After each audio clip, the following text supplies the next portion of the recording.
The weapons of the future are already in Ukraine. Putin is in shock. The test in Ukraine program is underway.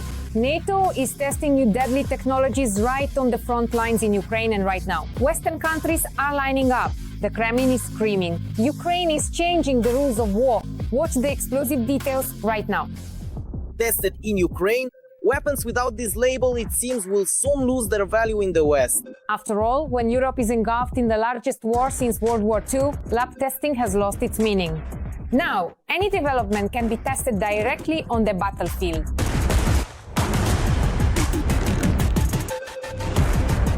The Brave Defense Cluster has officially announced the launch of the Test in Ukraine program, where foreign arms manufacturers will be able to test their latest developments directly on the front lines. Companies will send their products to Ukraine, conduct online training on how to use them, and then wait for Ukrainian troops to test them and send back reports. A large number of private companies are now engaged in armaments and weapons production, and they have made a significant contribution to this field. And now there is a critical need to coordinate interaction between these companies. Thanks to such testing grounds, we can say that interaction will take place, there will be more collaborations, and this will make it possible to create joint products that will work more effectively. First and foremost, we're talking about unmanned systems, electronic warfare complexes, as well as missile systems. This drone has already laid more than 180 mines and has performed quite well. And as you can see, it returned. Among the other drones you've seen, there are kamikaze drones.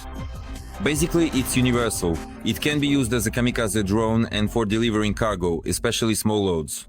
According to the Minister of Digital Transformation, Mikhail Fedorov, such an influx of partners and the mass deployment of equipment for testing in Ukraine will help to find solutions more quickly, ultimately changing the course of the war. The armed conflict is currently in an acute phase, which gives corporations the opportunity to test their weapons systems in real combat conditions. Most of these technologies involve drones, their control systems, the processing of the intelligence they gather, as well as means of detecting and countering drones. Mainly through sophisticated electronic warfare systems, but also effectively utilizing advanced air defense systems. At the same time, experts say the Test in Ukraine program not only allows for testing developments on the battlefield, but also helps to understand how Western weapons perform against the countermeasures of a potential adversary. After all, Russia has been officially recognized at the NATO level as one of the main threats to the alliance. This gives them an advantaged opportunity to test their developments against the Russian army, to study Russian defensive systems, and to adapt their weapons to counter the technologies that Russia uses on the battlefield, and possibly those that China may use in the future. Participants in the program also have the opportunity to test their developments not only at the front, but deep in the rear of Russia if we are talking about long-range systems. Here we see both counteraction against Russian electronic warfare systems and the ability to identify targets using artificial intelligence, as well as the direct capability to destroy the intended target. Such capabilities exist. Right now, they are mainly being implemented with the help of long-range drones. A wide variety of factories are being hit, ones that are critical for the military and the military-industrial complex of the Russian Federation. In addition, manufacturers will be able to test their products directly on site, that is, by coming to Ukraine themselves. This will allow for real-time modifications to be made.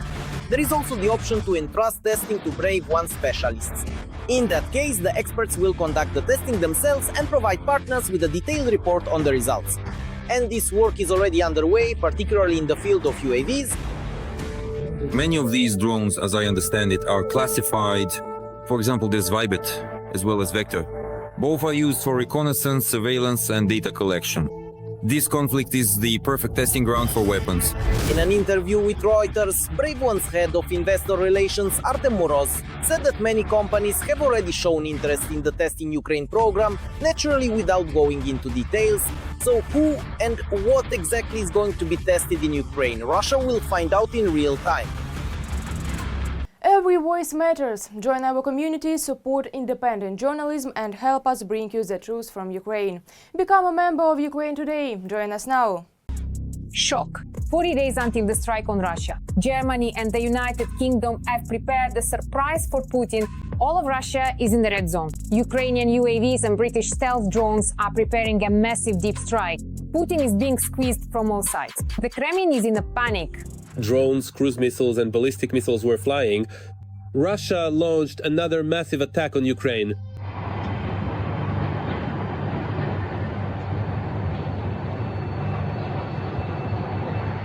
Kyiv, Ivano-Frankivsk, and Kharkiv were at the epicenter of the fire.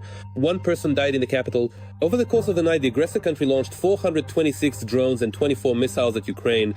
The occupiers are using the Ukrainian tactic of striking with UAVs. This is what in Russian classification is called the caravan tactic. That is several waves aimed at exhausting air defense systems. In the future, the occupiers plan to launch up to 2,000 drones at Ukrainian cities simultaneously, according to a German general. According to him, Moscow is actively expanding its production capacity to use UAVs extensively in the war, and this could become a serious challenge for Ukraine's air defense system.